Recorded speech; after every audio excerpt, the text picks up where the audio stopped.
Hey everybody, welcome. I have bought many homes and have done every type of mortgage out there when buying my rental properties. I learned that mortgage companies and banks are really ripping you off big time with the 30-year mortgages. It kind of irritates me to no end just thinking about how much money people lose to a mortgage. Now, first off today, we're going to discuss the trap people fall into when they're buying their first, second, or third home throughout their lives. Second, we're going to look at how interest on your mortgage loan is killing you financially over your lifetime. And then third, I'm going to go and show you how you're getting ripped off on a 30-year mortgage. Now, if you stay to the end, I can help you with lowering the amount you are paying the banks, which is making them rich and you poor.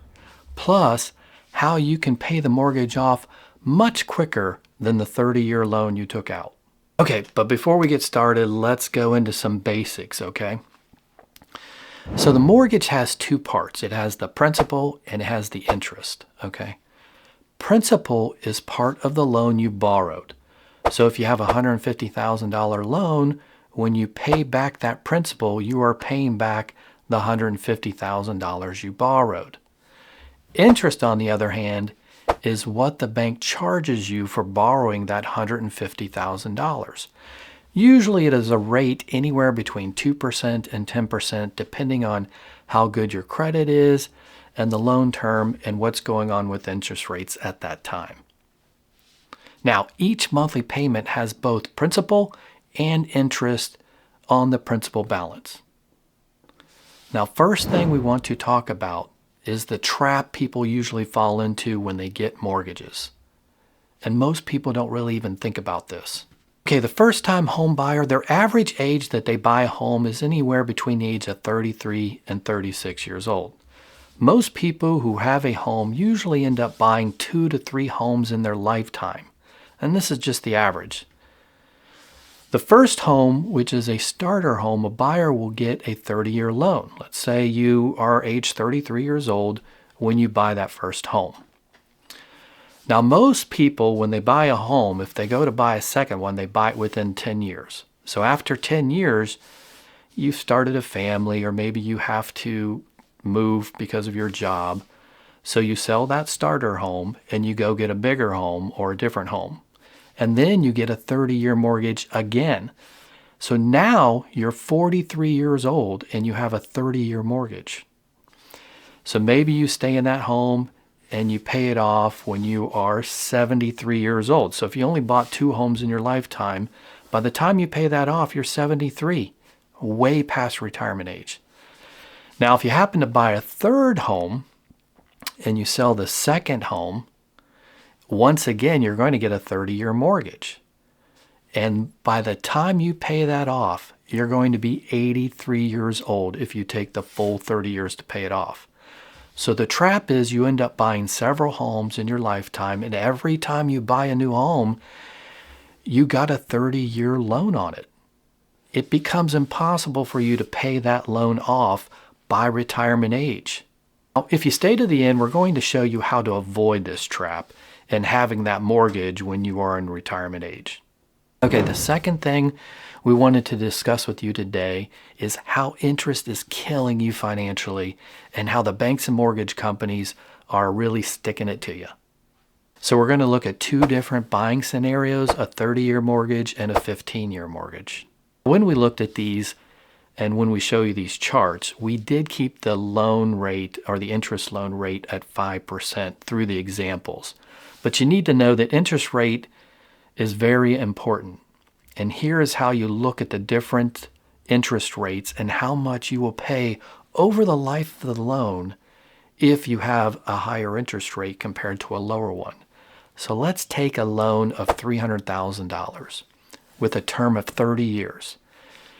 So the interest paid over 30 years, if you got a 3% interest rate on a loan, you're going to pay $147,693 in interest at the end of 30 years. If you did a 5% interest rate, it's $266,224. And then a 7% interest rate is $397,224. $697. Just take a look at this chart real quick, if you can. If you're at 3%, you're paying half of what the loan is. So your total amount would be $447,693 that you ended up paying for a house that was worth $300,000. If you're at 7% interest, you're paying double for the house.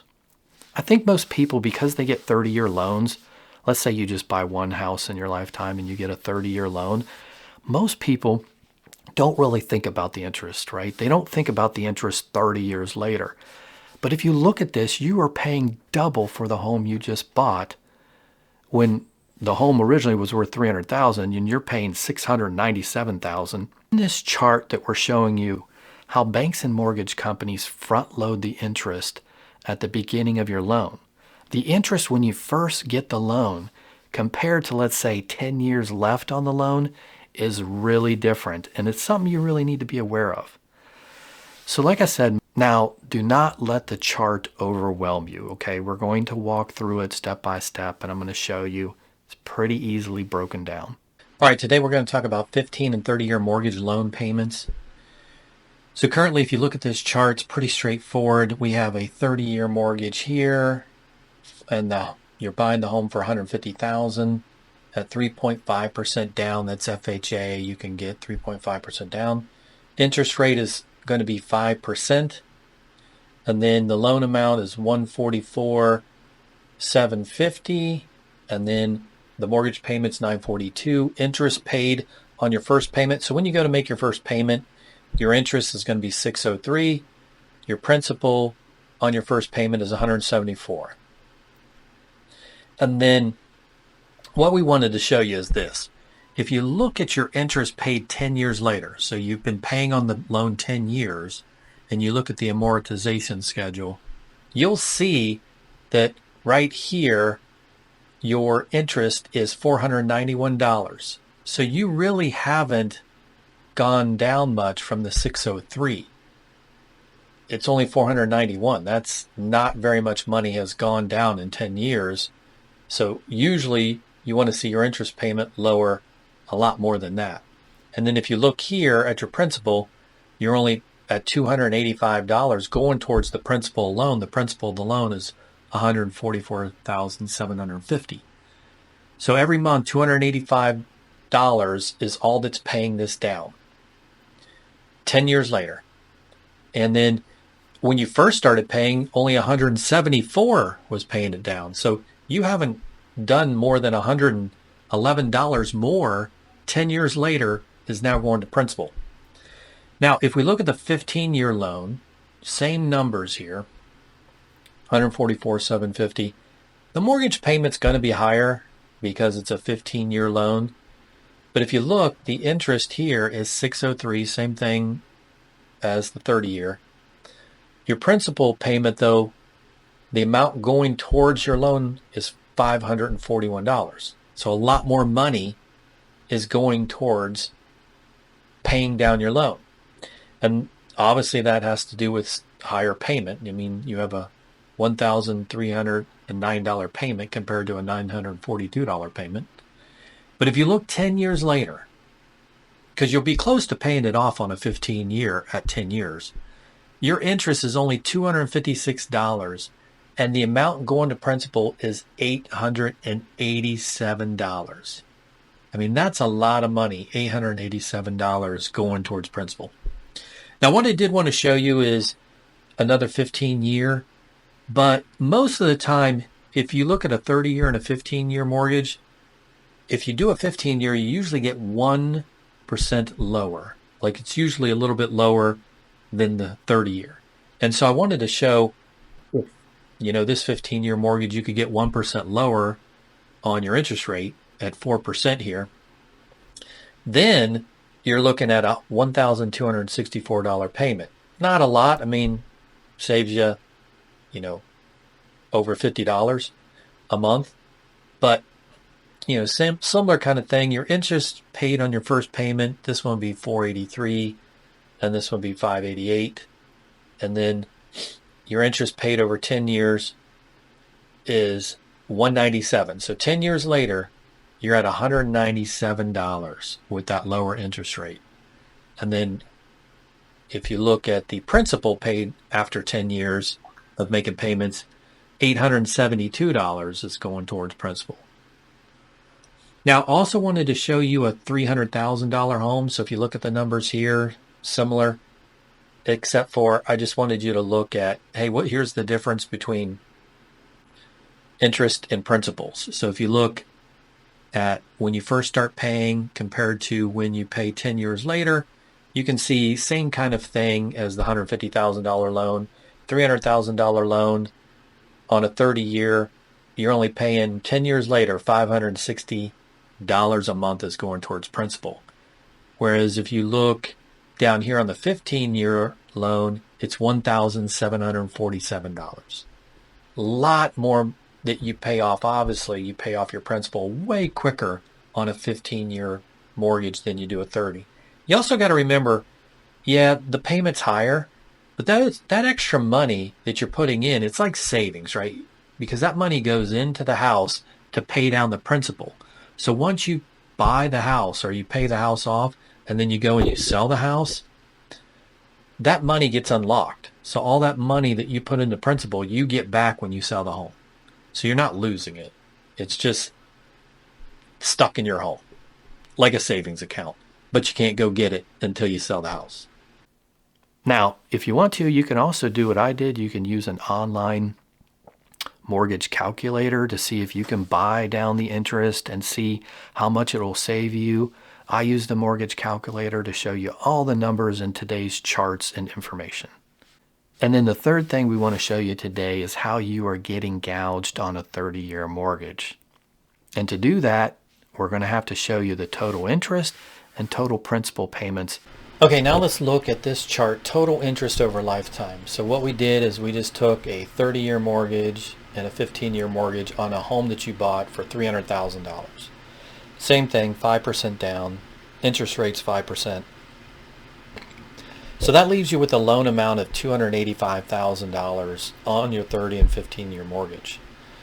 Over the lifetime of 30 years, you're going to pay total interest $266,224, right?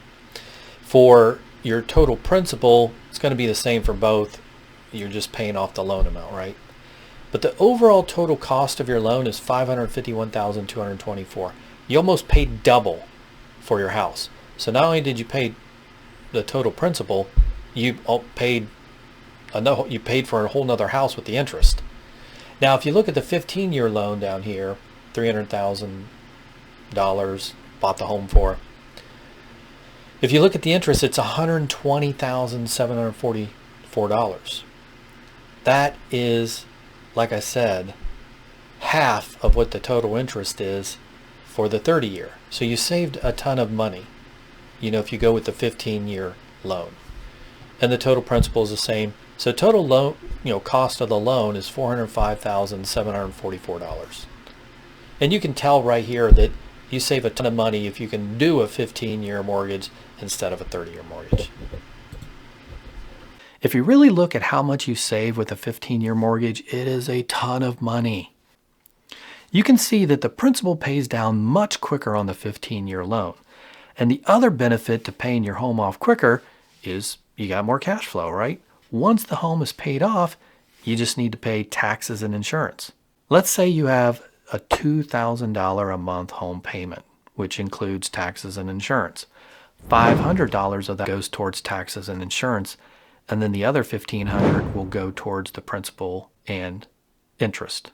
Once you pay the mortgage off, you'll not have that $1,500 a month principal and interest cost. This means you'll have more cash flow. Yes, I know, I can hear it now. You're going to lose some write-offs. But when you are 50 years old or older, you need to get rid of the debt and be ready for retirement.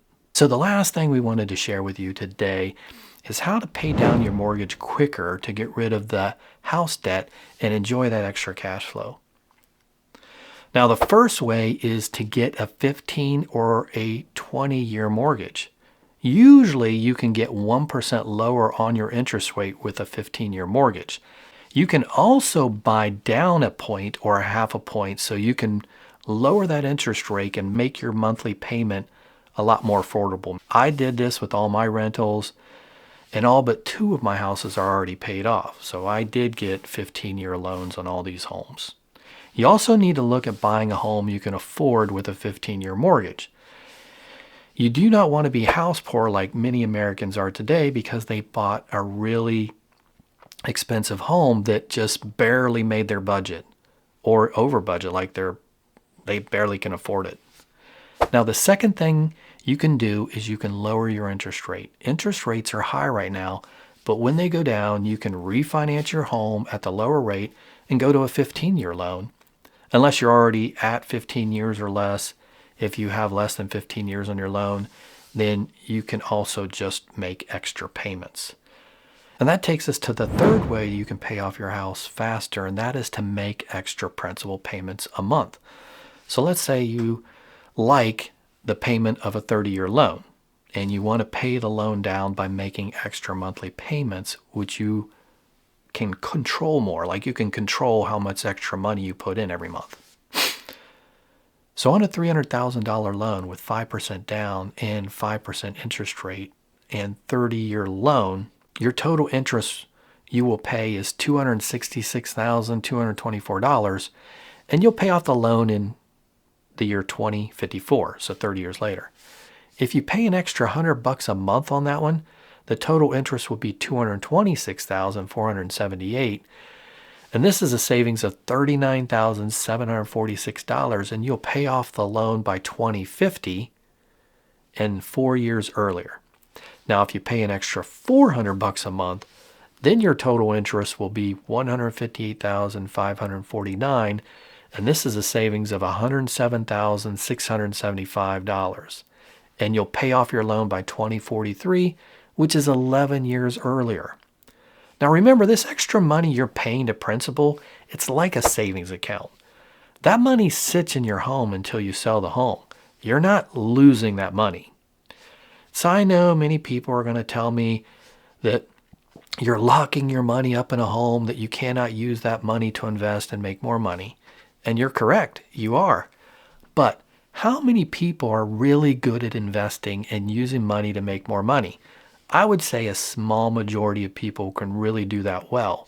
So using your home as a savings account, this is a pretty safe way to save that money for later in life. And if you make enough money at your job, or if you own a business, you can do both. You can pay down the home and invest in the market. So let's be clear on this, okay? I'm going to give you some numbers here, percentages. 41% of all millionaires made their money owning a business, whether they bought one or they started one. 3% became millionaires through real estate, and 10% became millionaires through investing. If you want to be wealthy, your best bet is to start or buy a business. Having no debt later in life is the key to what we talked about above. And you do not want debt when you retire. That is if you can retire the way things are going now in today's world. So, hey, hope you found this video helpful. Give it a thumbs up and hit the subscribe button for more videos on wealth building and making money. Let us know your thoughts in the comments section.